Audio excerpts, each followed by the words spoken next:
রাসূল সাল্লাল্লাহু আলাইহি সাল্লাম কি আনলেন? কোরআন। কোরআনে আছে ওয়াদরিব খুমুরিহিন্না আলা জুনুবিহিন, নারী তুমি পর্দা নির্ধারিত করো, তোমরা কোনোদিন ধর্ষিতা হবে না, তোমরা কোনোদিন বেজ্জতি হবে না, লাঞ্ছনা পাবে না। সামান্য একটা দোকানে চকলেট কিনতে যান, চকলেটটা এরকম করে বাইরে নামানো থাকে না, কাগজে মুড়া থাকে, কাগজের মধ্যে মুড়া থাকে। সামান্য একটা দাম, 1 টাকা দাম একটা চকলেট, সেটা যদি কাগজের বাইরে থাকে আপনি কিনবেন না, যেহেতু তার ইজ্জত নষ্ট হয়ে গেছে, তাতে ধুলোবালি লেগেছে। আপনি চকলেটের ইজ্জত বুঝলেন যে ওটা প্লাস্টিকে মোড়া থাকতে হবে, অথচ আপনি নারীর মর্যাদা বুঝলেন না। যে আল্লাহ একটা নারী কত মর্যাদা দিয়েছে, তাকে ঢেকে রাখা কত জরুরি।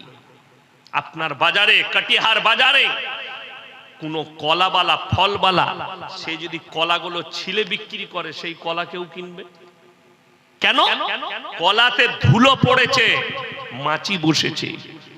আপনার কাছে 5 টাকা দামি কলা ছিলে দিলে যদি তার মর্যাদা শেষ হয়ে যায়, আপনার বিবির, আপনার মেয়ের, একটা নারীর আল্লাহ কত মর্যাদা দিয়েছে, তার শরীর খুলে দিলে তার ইজ্জত যাবে না? তুমি নিজের একটা নারীর ইজ্জত বুঝলে না, কিন্তু চকলেটের ইজ্জত বুঝেছো, একটা কলার ইজ্জত বুঝেছো যে ঢাকা থাকলে তার ইজ্জত ঠিক থাকবে, কিন্তু আপনি একটা নারীর মর্যাদা বুঝলেন না। কেন? বেঈমান কাফেররা নাম দিয়েছে ইহুদি নাসারারা। এই যুগটা হচ্ছে মডেলিং এর যুগ। আজকে দেখুন ফেসবুকে ভাইরাল কে, যে নারীটা যত ছোট পোশাক পরবে সে তত ভাইরাল। ঠিক বললাম না ভুল বললাম? আপনাদের বিহারে, ঝাড়খণ্ডের কিছু ভোজপুরি গায়ক গায়িকা আছে, তারা নিজেদিকে ন্যাংটো করে, ন্যাংটো হবার প্রতিভা শুরু করেছে। কম্পিটিশন, কে কতটা নোংরা ড্রেস পরে ভিডিও ভাইরাল করতে পারে, গান, যার দ্বারা আমি ততটা ভাইরাল হব, মানুষ আমাকে চিনবে, আমাকে দেখবে, আমার শরীর দেখবে। এটা কিয়ামতের আলামত। জেনে রেখে দিবেন, যে নারীরা ভাবছে, যে পুরুষরা ভাবছে এটা মডেলিং এর যুগ আর ছোট পোশাক পরাটা মডেলিং, জেনে রেখে দিবেন যারা ভাবছেন ছোট পোশাক পরা মডেলিং, তাহলে এই কাটিহার জেলায় সব থেকে বড় মডেলিং হচ্ছে কুত্তাগুলো, যারা কোনো পোশাকই পরে না। এদের থেকে বড় মডেলিং কেউ নেই। আছে? কেউ নেই। এদের থেকে বড় মডেলিং কেউ নাই। নাউজুবিল্লাহ। অথচ আল্লাহ তাআলা নারীদের জন্য পর্দা ফরজ করলেন। কে কি বলছে জানি না, আপনি পশ্চিমী দুনিয়ার ফলো করবেন না। ভারতের সুপ্রিম কোর্ট রায় দিয়ে দিয়েছে, ভারতবর্ষে সমকামী লিগেল। কে রায় দিয়েছে? ভারত সরকার, সুপ্রিম কোর্ট রায় দিয়েছে। সমকামী লিগেল, সুপ্রিম কোর্ট রায় দিয়েছে। পরকীয়া লিগেল। আল্লাহ রাসূল বলেছেন 1400 বছর আগে পুরনো যুগের পাপগুলো মডেলিং হয়ে ফিরে আসবে। আপনারা কি মনে করছেন সমকামী? অনেক চাষিবাসী লোক জানে না সমকামী মানে কি। সমকামী হচ্ছে পুরুষে পুরুষে বিবাহ, নারীতে নারীতে বিবাহ। এই পাপটা আপনি মনে করছেন কার কাছে? গরিব মানুষের কাছে, চাষিবাসী লোকের কাছে না, শিক্ষিত নারী পুরুষদের কাছে পৌঁছেছে এই পাপটা। যারা শিক্ষা অর্জন করে, স্কুল কলেজ ইউনিভার্সিটি, শিক্ষিত সমাজের লোকের কাছে পাপ হাজির। এই পাপ রাসূলের জামানার নয়, এই পাপ ঈসা মসিহর জামানার নয়, এই পাপ ইউসুফ নবীর জামানার নয়, এই পাপ হচ্ছে হযরতে লূত নবীর কওমের পাপ। হিসেব করুন কত হাজার বছর আগেকার। আর এই পাপের কারণে আল্লাহ রাব্বুল আলামিন একটা পুরো কওমকে আল্লাহ ধ্বংস করেছেন। লূত নবীর কওমকে রুটির মতো পাল্টানো হয়েছে লোহিত সাগরের উপরে। আজও পর্যন্ত যাদের কাছে, যারা শিক্ষিত যুবক আছে, বাড়িতে ম্যাপটা খুলবেন, সেই ম্যাপেতে লেখা আছে, বৈজ্ঞানিকরা লিখেছে এটা মরা সাগর, সেই সাগরটার নাম মরা সাগর। তারা এতটাই অভিশপ্ত ছিল, আল্লাহ রাব্বুল আলামিন সেখানে একটা পোকা মাকড়ও জন্মায় না, কীট পতঙ্গ জন্মায় না। বৈজ্ঞানিকরা ওই জন্য নাম রেখেছে এই সাগর হচ্ছে মরা সাগর। তারা এতটাই অভিশপ্ত, লাঞ্ছিত। আল্লাহ রাব্বুল আলামিন কোরআনে স্পষ্ট করেছে, মায়েরা বোনেরা শুনবেন, দুজন নবীর বিবি জাহান্নামে যাবে। কজন বললাম? দুজন। একজন হচ্ছেন হযরতে নূহ নবী, দুই নম্বর হচ্ছে হযরতে লূত নবী। এই দুজনের বিবিকে আমি জাহান্নামে দেব। কোরআনে আছে, দারাবাল্লাহু মাতালাল লিল্লাযীনা কাফারু ইমরাআতা নূহি ওয়া ইমরাআতা লূত কানাতা তাহতা আবদাইনি মিন ইবাদিনা সালিহাইনি ফাকানাতাহুমা ফালাম ইউগনি আনহুমা মিনাল্লাহি শাইয়্যা ওয়া কিলা আদখুলান নারা মা'আদ দাখিলিন। আমার দুজন উলুল আযম নবী, হাবিব পয়গম্বর নূহ নবী আর লূত নবী, দুজনের বিবিকে জাহান্নামে দেব। তারা নবী হওয়ার পরেও আটকাতে পারবে না। আল্লাহ কোরআনে লাকির টেনে দিলেন, এটা আর ফিরবে না। ফিরাউনের বিবি আসিয়া জান্নাতি না জাহান্নামী? জান্নাতি। আল্লাহ কোরআনে লাকির টেনে দিয়েছেন, ঘোষণা দিয়ে দিয়েছেন, হে আমার নবী, ফিরাউনের বিবি আসিয়া জান্নাতি। কিন্তু শুনে রেখে দেন, তার স্বামী ফিরাউন জাহান্নামী। আসিয়া জান্নাতি হওয়ার পরেও তার স্বামীকে বাঁচাতে পারবে না। আসিয়া জান্নাতে যাবে, আল্লাহর কাছে অনুরোধই করতে পারবে না, আমার স্বামীকে জান্নাতে দাও। আল্লাহ তাআলা লাকির টেনে দিয়েছেন। এই লূত নবীর কওমের পাপ হচ্ছে সমকামী, পুরুষে পুরুষে মিলন করা, নারীতে নারীতে মিলন করা। এই পাপ এলো কোথা থেকে? লূত নবীর কওমের কাছ থেকে। রাসূলের হাদিস সত্য, আখরি জামানায় বর্বরতার যুগের পাপগুলো মডার্নিং হয়ে ফিরে আসবে।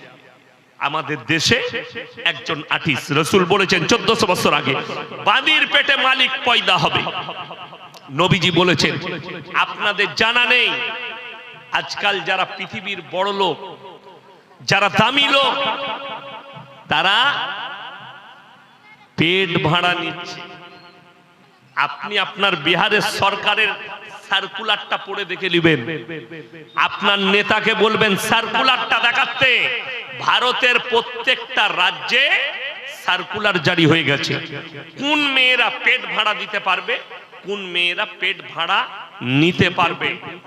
যাদের করোড় টাকা আছে, বিবিকে স্মার্ট রাখার জন্য, বিবির স্কিন ভালো রাখার জন্য লোকের মেয়ে। আমাদের দেশে একজন আর্টিস্ট আছে, মুসলিমদের, আমি নাম করব না, তার একটা ছেলে বাঁদির পেটে পয়দা হয়েছে। কি করে? তার বীর্য সেই বাঁদির পেটে ভরা হয়েছে, পয়সা দিয়ে পেট কিনা মেয়ের পেটে। আর ইসলাম শরীয়ত বলছে এই বাচ্চা হারাম এবং নাজায়েজ বাচ্চা। ইসলামী শরীয়তে কিয়ামতের সকাল পর্যন্ত হালাল হবে না। পৃথিবীর বিশেষজ্ঞ আলেম উলামারা কিয়ামতের পূর্বে গোটা পৃথিবীতে হারাম আওলাদে ভরে যাবে, আপনি রুখতে পারবেন না। কি করে? পরকীয়া লিগ্যাল হয়ে গেছে। মুসলমান ভাই, আপনাকে কোরআন হাদিসের দ্বারা নিজের ঈমানকে নিজে বাঁচাতে হবে, আপনার সন্তানের ঈমান আপনাকে বাঁচাতে হবে, আপনার পরিবারের ঈমান আপনাকে বাঁচাতে হবে। এটা আপনার দায়িত্ব। আপনি এটা মনে করেন না যে বেঈমান কাফেররা মেহনত করছে না, মেহনত করে যাচ্ছে, শুধুমাত্র আপনার ঈমানকে ধ্বংস করার জন্য তারা উঠে পড়ে লেগেছে যে মুসলমানের ঈমানকে ধ্বংস করে দাও, এদের সম্পর্ক কোরআন থেকে ছিন্ন করে দাও। যার কারণে আজকে মুসলিম বেঈমান কাফেরের আখলাকটাকে নিজের মনে করেছে, অইসলামিক কালচারটাকে নিজের কালচার মনে করেছে, বেঈমান কাফেরের কালচারটা ওটাকে ইসলাম মনে করেছে। আমাদের দেশে এইটা বাংলা পৌষ মাস চলছে, এরপরই মাঘ মাস আসবে। এই মাঘ মাসের শেষে 1 তারিখে বাংলা, বিহার, ঝাড়খণ্ড, উড়িষ্যার একটা অংশ সংক্রান্তি বলে একটা অমুসলিম ভাইদের পরব আছে না? ওটাকে পৌষ সংক্রান্তি বলা হয়। গোটা ভারতবর্ষ থেকে গঙ্গা সাগরে আসে কলকাতার পাশে, মানে ভারতের শেষ সীমান্ত, গঙ্গা সাগর মেলা হয়, সেখানে সবাই গোসল করতে আসে, স্নান করতে। আমি এই বছরে লঞ্চে করে পেরিয়ে গিয়ে ওই সাগরের দ্বীপেতে আমি সাগরে জলসা করে এসেছি। তো বলে এখানেই মেলা হয়, 15 থেকে 20 লক্ষ লোক সেখানে ভারত থেকে হাজির হয়। সেই দিনে সংক্রান্তি, পহেলা মাঘ গোসল করে। আমি আমার বর্তমান জেলা, বাঁকুড়া জেলা, পুরুলিয়া জেলা, মুর্শিদাবাদ, আমি বহু জায়গায় দেখিয়ে দেবো এই দিনে মুসলিমরাও গোসল করছে পহেলা মাঘ। কেন? এটা সংক্রান্তি। তার কারণ কিন্তু তারা অপরাধী নয়, অপরাধী হচ্ছে তাদের মা বাপ, তাদেরকে দ্বীনি শিক্ষা দেয়নি যে এই পরবটা তোমার নয়, এই আখলাক তোমার নয়। আজকে বহু মুসলমান অজ্ঞাত অবস্থায় আমাদের মতো মৌলবীকে মানে না। কেন? সে তার থেকে বেশি জাননেওয়ালা। তা না হলে মুসলিম কখনো প্রশ্ন করে যে হুজুর বলবেন তো পুজোর প্রসাদ খাওয়া যাবে কিনা? আজকের যুগে এই প্রশ্ন আসছে কেন? এরা বর্বরতার যুগে ঢুকে গেছে। তুমি তোমার বাপ দাদর খেয়াল করো, তারা কোনোদিন এই প্রশ্নও করেনি আর এই খাবারও খায়। তারা ঈমানের উপরে টিকে ছিল। রাসূল সাল্লাল্লাহু আলাইহি সাল্লামকে আল্লাহ যে আখলাক দিয়ে পাঠিয়েছে, ও আখলাক আপনার কাছে নেই। যদি থাকতো আপনার দ্বারা কষ্ট পেত না।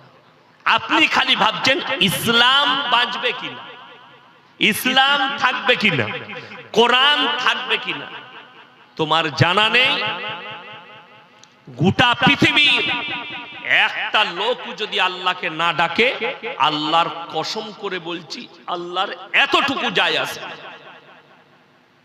একটা লোক যদি কোরআন না পড়ে, আল্লাহ তাআলা যখন ওয়াদা করেছেন, আল্লাহর ওয়াদা সত্য না মিথ্যা? সত্য। আল্লাহ কোরআনে বলেছেন ইন্না নাহনু নাযালনা যিকরা ওয়া ইন্না লাহুল হাফিজুন। কোরআনকে আমি অবতীর্ণ করেছি, কোরআনের হেফাজতের দায়িত্ব আমি আল্লাহ নিজে নিয়েছি। কোরআনে অপর জায়গায় আছে ফালান তাজিদা লিসুন্নাতিল্লাহি তাবদীলা। গোটা পৃথিবীর শক্তি যদি একদিকে দাঁড়িয়ে যায়, আমার কোরআনের একটা জের জবরকে পরিবর্তন করার ক্ষমতা পৃথিবীর কোনো শক্তির নাই। জোরে বলুন সুবহানাল্লাহ। আপনি কাকে ভয় করছেন? রাজাকে, বাদশাকে? একমাত্র আল্লাহকে ভয় করুন। আল্লাহকে ভয় করার পাত্র একমাত্র আল্লাহ রাব্বুল আলামিন। আপনি একটা এমএলএ কে রেসপেক্ট করবেন, রেসপেক্ট মানে সম্মান। আপনার বাবাকে আপনি সম্মান করবেন, আপনার বড়কে আপনি সম্মান করবেন। দেশের প্রধানমন্ত্রীকে সম্মান করি, রেসপেক্ট করি, রাজ্যের মুখ্যমন্ত্রীকে সম্মান করি, রেসপেক্ট করি, কিন্তু ভয় একমাত্র আল্লাহকে খায়। শুনেলেন ইসলাম মিটতে শুরু করেছে, তার কারণ হচ্ছে মানুষ হক মিটে গেছে, না হক প্রতিষ্ঠিত হচ্ছে। আজকে হকের উপরে টিকনেওয়ালা লোক খুব কম। রাসূল সাল্লাল্লাহু আলাইহি সাল্লাম শুনেলেন, আপনারা দেখলে বুঝতে পারবেন সমাজের দিকে তাকিয়ে। যারা আমার বাপের বয়সী লোক আছেন তারা ইমানদারির সঙ্গে বলবেন, এমন একটা যুগ ছিল আমার এই বাপ দাদুদের যুগটা, তারা মিথ্যা কথা বলতে সত্য ভয় পেত, কলারটা কেউ টিপে ধরবে বলে। নেকি না, আল্লাহর ভয়ে তারা মিথ্যা কথা বলতো না, পাপ হবে বলে। আজকে আমরা সত্য কথা বলতে ভয় খাচ্ছি, কলারটা কেউ টিপে ধরবে বলে। এইটাই কিয়ামতের মারাত্মক আলামত যে সত্য বিলুপ্ত হবে, হক মিটে যাবে, না হক প্রতিষ্ঠিত হবে। কিয়ামতের আলামত এটা। আরবি কিতাব একটা ঘটনা এসছে মারাত্মক। সবাই হক পথে টিকবো, জোরে বলুন ইনশাআল্লাহ। আপনার চোখের সামনে যদি অন্যায় হয় আর আপনি যদি মুমিন হন, যখন বুঝতে পারবেন এটা ইসলাম বিরোধী কাজ, আপনাকে প্রতিবাদ করতে হবে। ভাই এই তাস খেলা পাপ, ভাই লটারির টিকিট কাটা হারাম, এর ব্যবসা হারাম, ভাই গাঁজা খাওয়া গুনার কাজ হারাম, মদ খাওয়া হারাম, নেশাগ্রস্ত জিনিস পান করা হারাম, আপনি যখন এই প্রতিবাদ করবেন, আপনার কথাটা সে না মানলে আপনি আল্লাহর কাছে কিন্তু নেকি পাবেন। আপনি মসজিদ যাচ্ছেন নামাজ পড়তে, 5টা ছেলে রাস্তায় বসে তাস খেলাচ্ছে, না হলে গল্প করছে, আপনি তাদেরকে দাওয়াত দিলেন, ভাই আজান হয়েছে নামাজ পড়বি না, নামাজ না পড়লে কি গুনাহ জানিস, সে তো ইসলামই থাকবে না। এইভাবে আপনি দাওয়াত দিলেন, সে নামাজ পড়ুক আর না পড়ুক আপনি কিন্তু নেকি পাবেন, আপনি আপনার কাজ করছেন।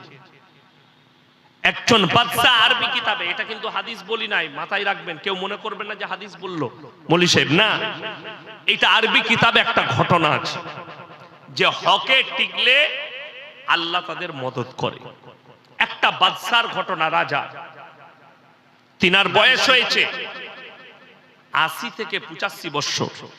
তিনি একজন ইমানদার বাদশা, হক্কানি বাদশা। তিনি মনে মনে চিন্তা করলেন, আমি যদি মারা যাই, আমার এই রাজ্যে যদি কোনো বেঈমান বাদশা আসে তাহলে আমার রাজ্যের মানুষরা কষ্ট পাবে, অর্থাৎ আমাকে বেঁচে থাকতে থাকতে একজন হক্কানি বাদশা নিযুক্ত করতে হবে। বাদশার ছেলে ছিল 3টে সন্তান। কটা বললাম? কটা? 3টে বাচ্চা। বাদশার 3টে বেটা, বড় বেটা, মেজ বেটা, ছোট বেটা। এরপরে বাদশা মক্কা নগরীতে বাদশা নিজের রাজ্যে এলান করলেন, হে আমার রাজ্যের যুবকেরা শোনো, যারা 25 থেকে 30 বছরের যুবক আছো তারা শুনে নাও, তোমরা অমুক তারিখে আমার রাজ দরবারে হাজিরি দাও। সমস্ত রাজ্যের যুবকরা বাদশার দরবারে হাজির। 3টে সন্তান মনে মনে ভাবছে, আজকে আমার আব্বা আমাকে রাজত্ব ঘোষণা করবে। মেজ বেটা ভাবছে আমাকে দিবে, ছোট ভাবছে আমাকে দিবে।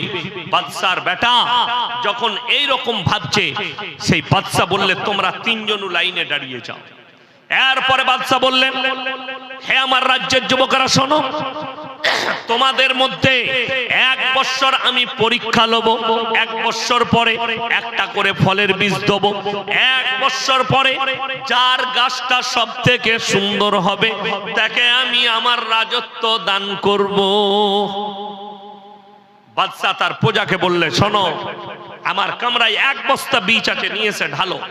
বীজটা ঢেলে দিলেন, সবাই একটা করে কুড়িয়ে নিয়ে যাও।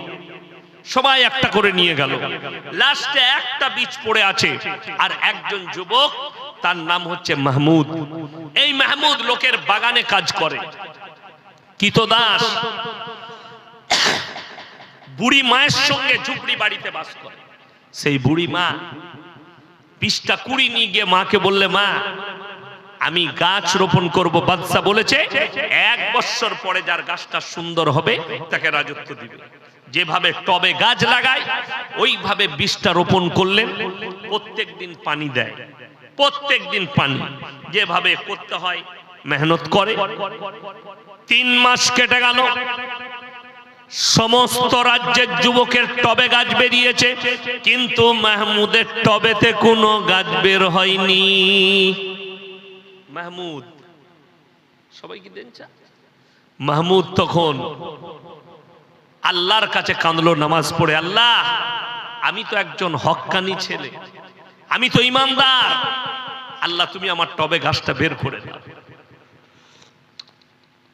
এরকম ভাবে যখন কাঁদলো, এরপরে 6 মাস হলো, 9 মাস হলো, এমনকি 12টা মাস হয়ে গেছে, কিন্তু মাহমুদের টবেতে কোনো গাছ বের হয়নি। পুরো রাজ্য সমস্ত যুবকের টবে গাছ, কিন্তু মাহমুদের টবেতে কোনো গাছ নেই। এরপরে বাদশা এলান করলেন, হে আমার রাজ্যের যতগুলো যুবক আছো, তোমরা অমুক তারিখে নিজের নিজের গাছ নিয়ে আমার রাজ দরবারে হাজিরি দাও। তোমরা সবাই নিজের নিজের গাছ নিয়ে আমার রাজ দরবারে এসো। ওই যুবক ফজরের নামাজ পড়ে মাহমুদ বাড়িতে এসে মন মারা হয়ে বসে আছে। বুড়ি মা জিজ্ঞেস করলে, বাপ তুমি মন মারা হয়ে বসে? মা, বাদশা বলেছে আজকে তিনি গাছ নিয়ে দেখেছে, আমার টবে তো কোনো গাছ নেই।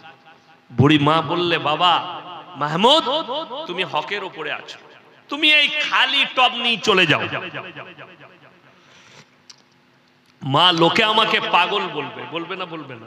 টবেতে কোনো গাছ নেই, কিন্তু মায়ের হুকুম পালন করে ওই খালি টব নিয়ে গিয়ে একবারই পেছনের কাতারে দাঁড়িয়েছে। বাদশা এলেন কোথায়? সিংহাসনে, স্টেজে চলে এলেন। সমস্ত গাছগুলো পরিদর্শন করার পরে বাদশা এলান করলেন, হে আমার রাজ্যের যুবকদের মধ্যে একদম পেছনে দেখতে পাচ্ছি একজনের টবে কোনো গাছ নেই। তোমার নাম কি? বললে আমার নাম হচ্ছে মাহমুদ। তুমি তোমার টবটা নিয়ে আমার রাজ সিংহাসনের কাছে এসো। মাহমুদ ভয়ে ভয়ে টবটা নিয়ে সিংহাসনের কাছে আসছে। সমস্ত ছেলেরা হাসছে, এটা পাগল। বাদশা বলেছে গাছ আনতে, এ তো খালি টব নিয়ে চলে এসছে, মাটি আর টব। চলে বাদশা নিজের সিংহাসন থেকে উঠে গেলেন আর মাহমুদকে বলে, মাহমুদ তোমার গাছের টবে গাছ নেই? মাহমুদ বললে, বাদশা আমি একজন ইমানদার ছেলে, আমি নামাজি, আল্লাহর কাছে বহু কেঁদেছি, কিন্তু আমার টবে কেন গাছ বের হয়নি এটা আল্লাহ ছাড়া কেউ জানে না, আমিও জানি না। যেভাবে বীজ রোপণ করা দরকার আমি করেছি, কেন গাছ বের হয়নি এটা আল্লাহ ছাড়া কেউ জানে না। মাহমুদ এই কথা শুনে বাদশা মুচকিয়ে হেসে বললে, শোনো তুমি আমার সিংহাসনে বসো। সমস্ত যুবক হাসছে। মাহমুদ মনে মনে ভাবছে যে আল্লাহ, বাদশাও মজাক করছে আমার সাথে, এরা তো পাগল বলছেই বলছে, বাদশাও আমাকে পাগল ভাবছে যে সিংহাসনে বস করিয়েছে। এরপরে বাদশা এলান করলেন, হে আমার রাজ্যের যুবকেরা শোনো, তোমাদের কাছে আজকে আমি একজন ইমানদার বাদশা নিযুক্ত করছি, যার নাম হচ্ছে মাহমুদ। সমস্ত যুবক বললে, বাদশা আপনি বলেছেন যার গাছটা সুন্দর হবে তাকে আপনি রাজত্ব দেবেন। সঙ্গে সঙ্গে বাদশা বললেন, শোনো অবশ্যই বলেছিলাম, কিন্তু আমি তোমাদিকে যে বিষটা দিয়েছি ওই বিষটা গরম পানিতে সিদ্ধ করে দিয়েছিলাম। তোমাদের টবে কেমন করে গাছ বের হলো? তোমরা সবাই 2 নম্বরই করে বাজার থেকে অন্য বীজ কিনে রোপণ করেছো। এই একমাত্র মাহমুদ আমার বীজটা রোপণ করেছে, তাই আর টবেতে কোনো গাছ বের হয়নি।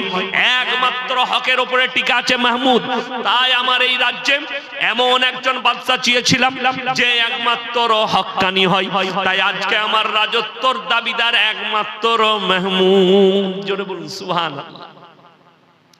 এটা গল্প শোনালাম, এরপরে কোরআন শোনাবো। কোরআনে চল আমার আল্লাহ রাব্বুল আলামিন মক্কা নগরীতে এলান করলেন, হে আমার নবী তুমি মক্কার মুসলিম দিকে এলান করে দাও, ওয়ামা ইউকরিদুল্লাহ কারদান হাসানা, আল্লাহর রাস্তায় কে কি কারদে হাসানা দিবে বলো, কে কি দান করবে বলো। আল্লাহর নবী সাহাবীরা নিজেদের জানমালের কুরবানি করেছেন। আমার ভাইয়েরা, আমার মায়েরা, বোনেরা, মক্কার বেঈমান কাফেররা বলতে লাগলো, শুনেছো শুনেছো মুসলমানদের আল্লাহ ফকির হয়েছে। নাউজুবিল্লাহ বলেন। বেঈমান কাফেররা রাস্তাঘাটে বলছে মুসলমানদের আল্লাহ ফকির হয়েছে। এই জলসার স্টেজে আমরা বক্তারা যখন মাদ্রাসা মসজিদের জন্য পয়সা চাই না, দেখবেন কমেন্টে অনেক অমুসলিম ভাই, মুসলিমদের যারা গুমরা আছে, নাস্তিক আছে, তারা লেখে এরা ভিক্ষা করে, এদের দ্বারা ভিক্ষা হয়। কিন্তু শুনে রেখে দেন, হযরত আবু বকর সিদ্দিক রাদিয়াল্লাহু তাআলা আনহু মক্কার এক গলি দিয়ে পেরিয়ে যাচ্ছেন, 2 জন বেঈমান কাফের বসে তারা মজাক করে বলছে, শুনেছিস মুসলমানদের আল্লাহ ফকির হয়েছে। হযরত আবু বকর সিদ্দিক রাদিয়াল্লাহু তাআলা আনহু বরদাশত করতে পারেননি, বেঈমানকে এক চড় মেরেছে, বেঈমান বেহুশ হয়ে পড়ে গেছে। বেঈমান বেহুশ হয়ে পড়ে গেছে। যখন হযরত আবু বকর চলে গেলেন, বেঈমান উঠে নবীজির দরবারে হাজির, আল্লাহর রাসূলের কাছে হাজির। কি ব্যাপার? তারা বললে, শুনেন আপনার আবু বকর আমাকে বিনা কারণে চড় মেরেছে, আল্লাহর নবী বললেন তুমি ভুল বলছো, আমার আবু বকর কখনো বিনা কারণে চর মারতে পারে না। উক্তকালে আবু বকর হাজির। আল্লাহর নবী বললেন আবু বকর তুমি কি বেঈমানকে চর মেরেছো? ইয়া রাসূলুল্লাহ, আল্লাহর শানে এমন কথা বলেছে তাই আমি বরদাশত করতে পারিনি।